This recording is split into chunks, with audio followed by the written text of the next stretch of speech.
शुक्रिया।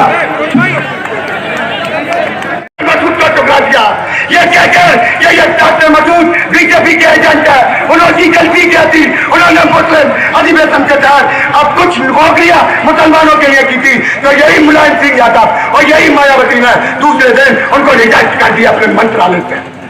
नहीं आया हूं, मैं अपनी अना की तस्कीन के लिए नहीं आया हूं, मेरे आने का मकसद एक ही है और इंशाअल्लाह अल्लाह मुझे जब तक जिंदा रखेगा मैं उत्तर प्रदेश को आता रहूंगा, फिरोजाबाद को आता रहूंगा और मेरी ख्वाहिश यही है कि अल्लाह जब मेरे जिस्म से मेरी जान को निकाल देगा, नहीं मालूम कि अल्लाह कितनी मोहलत हमको और आपको दी है।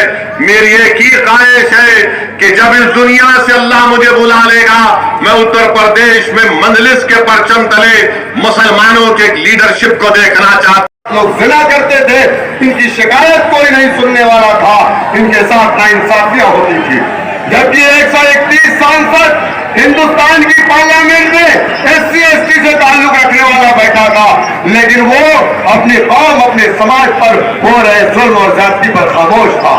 जब मान्यवर काशीराम ने बहुजन समाज पार्टी बनाई, जाटों के बीच में जाकर के कहा, अरे जाटो समाज के लोगों, अगर तुम चाहते हो कि तुम्हारे साथ इंसाफ हो तो उसके लिए तुम्हें मुत्तहिद होना पड़ेगा, अपने सियासी परचम के नीचे इकट्ठा होना पड़ेगा, काशीराम मायावती को अपना लीडर मानना पड़ेगा और सत्ता की चाबी को अपने हाथ में लेना पड़ेगा, तब जाकर के इंसाफ के दरवाजे को तुम खोल सकते हो, तब जाकर के तुम अपने हुकूक को पा सकते हो, तब जाकर के तुम्हारी बहन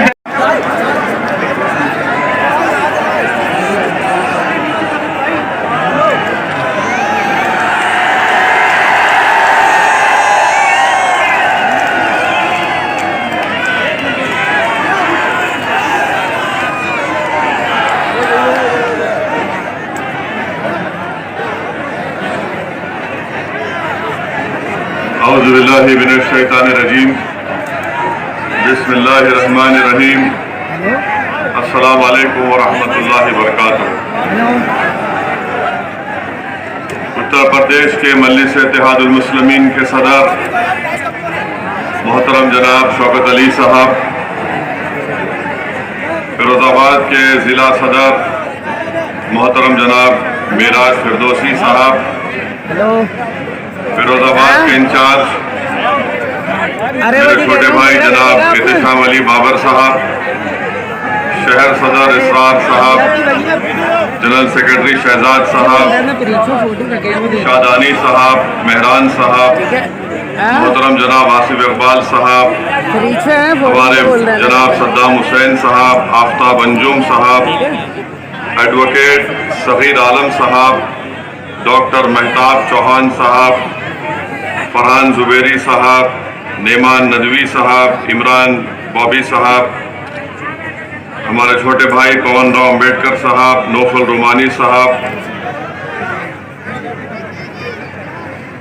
जनाब डॉक्टर दिलशाद अहमद अब्दुल हमीद के कौमी सदर और मौज़िन हाज़रीन इकराम, शहनशीन बदशरी फरमा, मेरे मजलिस रुफ़ा, आप तमाम का बेहद शुक्रिया कि आपने अपना कीमती वक्त निकाल कर आज के जलसे में शिरकत की और अल्हम्दुलिल्लाह आपकी मौजूदगी इस बात का पैगाम देती है कि इंशाअल्लाह ताला फिरोजाबाद में मजलिस इत्तेहादुल मुस्लिमीन ने आपके दिलों में एक जगह बना ली है और जो मोहब्बत का मुजाहरा आज आप यहाँ पर अपनी मौजूदगी से कर रहे हैं वो यकीनन एक बेहतरीन पैगाम दे रहा है कि फिरोजाबाद में आप मुत्तहिद हैं और इंशाअल्लाह ताला इस इत्तिहाद की ताकत और क़ुव्वत के बलबूते पर आने वाले विधानसभा के चुनाव में मजलिस इत्तेहादुल मुस्लिमीन को आप अपनी दुआओं से और अपने वोट से कामयाबी से हमकिनार करेंगे। मैं शुरुआत में आप मेरे गली कूचों में साफ पीने का पानी कब आएगा? अगर आपको शिकायत है कि फिरोजाबाद में बिजली नहीं आती और जिसकी बिना पर आपको अपनी चूड़ियां बनाने में, गिलास की फैक्ट्री चलाने में मुश्किल होती है, तो मेरी आपसे ही गुजारिश है कि आज आपके सामने एक मुतबादिल है, एक विकल्प है मजलिस के रूप में, आप इसको मजबूत करिए।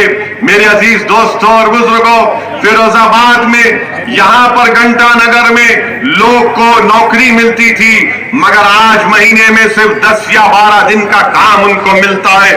बताइए इसका जिम्मेदार कौन है? इसका जिम्मेदार भारतीय जनता पार्टी है कि घंटा नगर में भी आज नौजवानों को रोजगार नहीं मिलता। आज आप देखते हैं कि फिरोजाबाद में, रुक जाइए, कोई इसको मत कहे, रुक जाइए, आप रुक जाइए।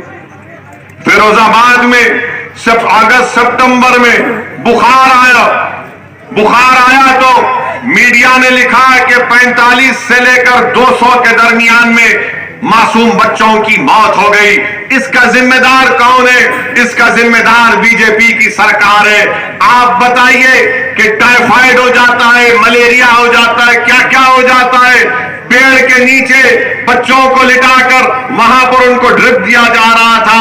उत्तर प्रदेश में बीजेपी की सरकार है। अब आप जाकर अगर बाबा से कहेंगे, मुख्यमंत्री से, कि अगस्त सितंबर में 45 और 200 के दरमियान में बच्चों की मौत हुई, तो बाबा बोलेंगे नाम फिरोजाबाद है इसलिए बुखार आ गया।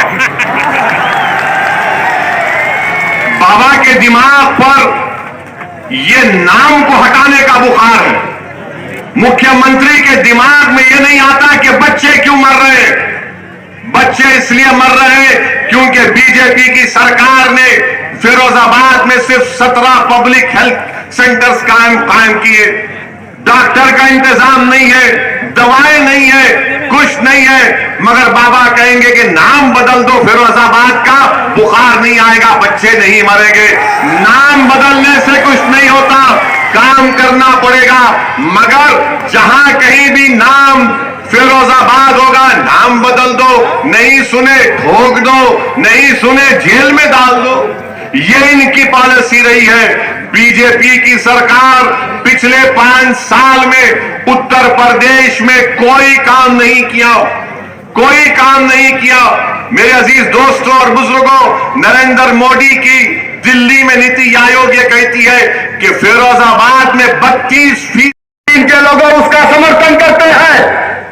हम मुकदमा कराएंगे, दलित समाज से ताल्लुक रखते हैं। ये हमारे लीडर को आतंकवादी कहा। इन जैसे कुत्तों को बैठा करके टीवी के लोग, टेलीविजन है। मेरा लीडर 2014 में हिंदुस्तान की पार्लियामेंट में बेस्ट पार्लियामेंटन के अवार्ड से नवाजा गया है। हिंदुस्तान का सबसे काबिल लीडर नरेंद्र मोदी, अमित शाह नहीं है। हेलो, हिंदुस्तान का सबसे काबिल अगर कोई लीडर है तो उस लीडर का नाम बैरिस्टर असदुद्दीन ओवैसी साहब है। और मीडिया में बैठ करके वो काजियानी रिजवान, वो मेरे लीडर को आतंकवादी कहता है। एक मेंबर ऑफ पार्लियामेंट को और न्यूज 18 का एंकर एक बार नहीं कहते कि ये तुम्हारी भाषा गलत है, तुम्हारी भाषा शैली सही नहीं है।